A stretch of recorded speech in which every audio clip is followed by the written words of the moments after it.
Добар ден. Вардариште е минато. Донесов одлука градот Скопје да започне постапка за формирање на ново јавно предпријатие кое што ќе биде задолжено исклучиво за третман и благосостојба на уличните животни. Со други зборови, стационарот Вардариште повеќе нема да биде во надлежност на јавното предпријатие комунална хигиена, туку ќе добие еднаков приоритет со другите јавни предпријатија кои што се занимаваат со комунални дејности во градот, како што се хигиената, паркирањето, одржувањето на парковите, зеленилото, јавниот превоз на патници.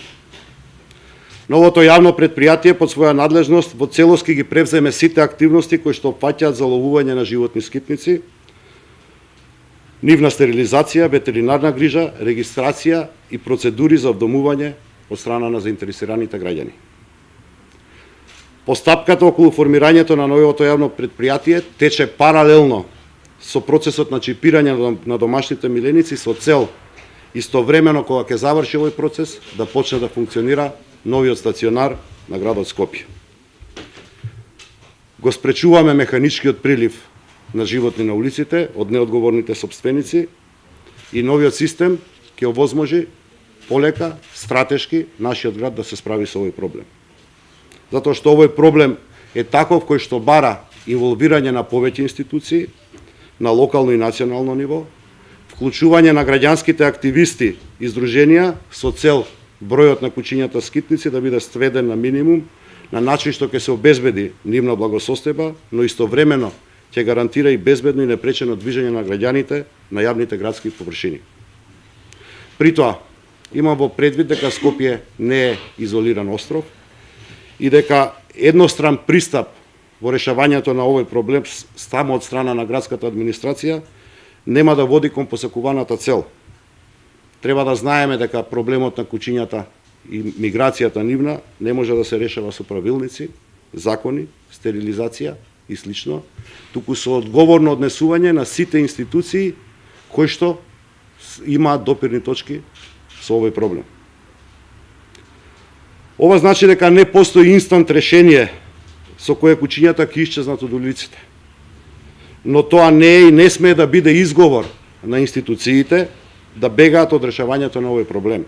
Туку напротив, ова е предизвик за координиран системски пристап кој што ќе се прифати на овој предизвик и ќе го изнајде одржливото решение. Паралелно со подготовката на административните процедури во создавањето, односно основањето на ова јавно предпријатие, започнуваме и процес на консултации со граѓанските здруженија со цел истите да бидат дел од управувањето на новиот стационар на градот Скопје, односно на новото јавно предпријатие. Јавното предпријатие ќе биде основано со буџетски средства на градот Скопје.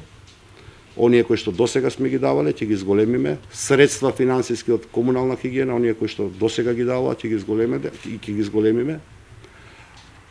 Инфраструктурата во смисол на опремата која што е во постојниот стационар, дел од персоналот кој што работи во стационарот, а за остатокот од персоналот искрено очекувам дека професионално и волонтерски ќе се вклучат и граѓанските здруженија кои што ќе бидат дел од овој процес.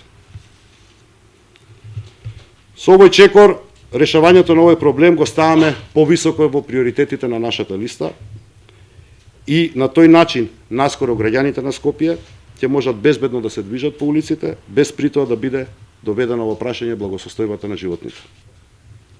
Сосема на крајот, дозволете ми да потсетам дека и во ваквиот стационар како што е во моментов, секој вторник и сабота во периодот од 9 до 13 часот, сите заинтересирани граѓани можат да го посетат и да вдомат нов куќен миленик. Да си го одберат куќето, при тоа куќе ќе биде истретирано медицински, тоа куќе ќе биде стерилизирано, вакцинирано, а за тоа граѓаните нема да имаат обврска да платат било каков паричен надоместок.